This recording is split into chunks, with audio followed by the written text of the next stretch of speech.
शोषित पीड़ित थे, उनकी एक आवाज़ को लेकर के बिहार प्रांत नहीं पूरे देश में एक शोषितों की आवाज़ रख करके उनकी बातों को उठाने का काम किया और उस जमीनी को परख करके उन्होंने बिहार में एक सामाजिक आंदोलन खड़ा किया।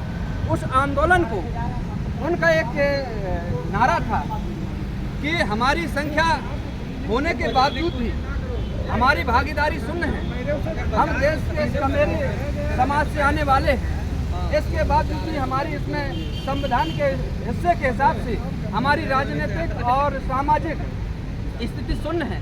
तो बिहार में उन्होंने बहुत बड़ा आंदोलन खड़ा किया और आंदोलन खड़ा करने के बाद पूरे बिहार में दलित शोषित को और पीड़ितों को जिनके साथ अन्याय होता है उनको जगाने का काम जगदेव बाबू ने किया था। और जगदेव बाबू जी ने अपने पूरे जीवन को शोषितों के लिए लगाया था। जगदेव बाबू का जन्म बिहार में सिर्फ उन शोषितों के लिए हुआ था जिनके लिए कभी राजनीतिक हिस्सेदारी नहीं रही, जिनके लिए कोई साधन संसाधन में हिस्सेदारी नहीं रही। दोनों आज उनका शहादत दिवस है, तो कितनी हिस्सेदारी आज तय हो पाई है? जो वो चाहते थे क्या वो हो पाया? जो उनके नारा था कि 100 में 90 शोषित है, 90 भाग हमारा है, कितना हो पाया? जगदेव बाबू जी का जो नारा था कि 100 में 90 शोषित हैं, 100 में 90 शोषित हैं, 90 भाग हमारा है। तो साथियों अभी तक मैं बता दूं जो उनका सपना था अभी वो सपना अधूरा है। और हम तो उनके शहादत दिवस पर इस देश के दलित शोषित वंचित लोगों को संदेश देना चाहते हैं, युवाओं को खासकर, कि उन शहादत दिवस पर उन जगदेव बाबू को याद करिए जिनको पता था कि हम शोषितों की लड़ाई लड़ रहे। आज हम उस सभा में जा रहे और शोषितों की आवाज़ बन करके, और आज हमारी हत्या भी हो सकती। इसके बाद भी जगदेव बाबू उस मंच पर गए और शोषितों की आवाज़ बन करके उभरे। उन्होंने जगदेव बाबू समाजवादी नेता थे, समाजवादी धारा की बहुत सारी पार्टियां हैं, आज उन्होंने लगभग उन्हें भुला दिया है, तो उस पर आप क्या कहना चाहेंगे? जो समाजवादी धारा के बहुत सारे दल हैं, उन्होंने उनका नाम भी नहीं लेते, उनके नाम पे कोई योजना नहीं है, तो क्या कहना चाहेंगे? देखिए, जो रही बात दलों की, तो बिल्कुल ये हमारे जो लोग हैं पिछड़े दलित शोषित, उनकी बिल्कुल भूल है। जगदेव बाबू ने जो लड़ाई शुरू की थी उनके पद चिन्हों पर उनकी विचारों को लेकर के हमको चलना चाहिए और उनको पूर्णतः सम्मान मिलना चाहिए। जगदेव बाबू जी को अकेले उन्होंने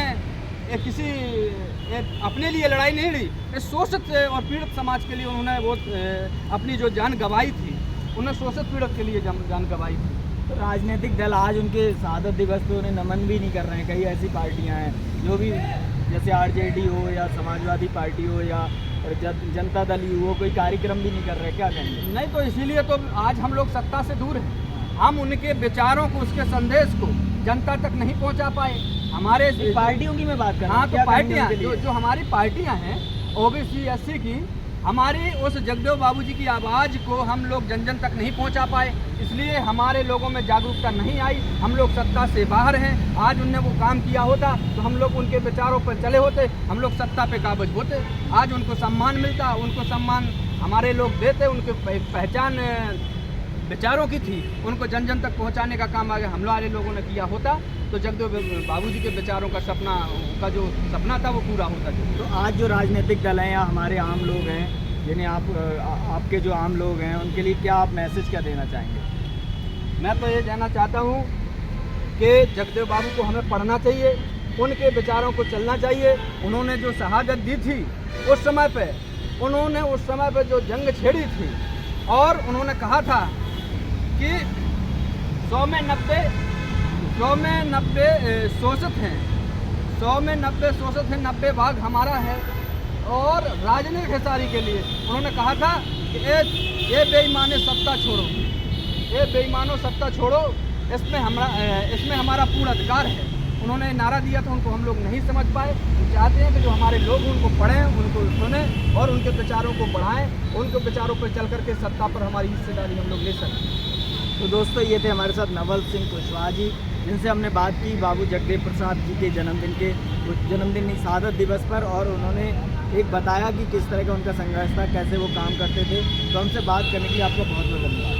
बहुत धन्यवाद, आपको बहुत बहुत आभार।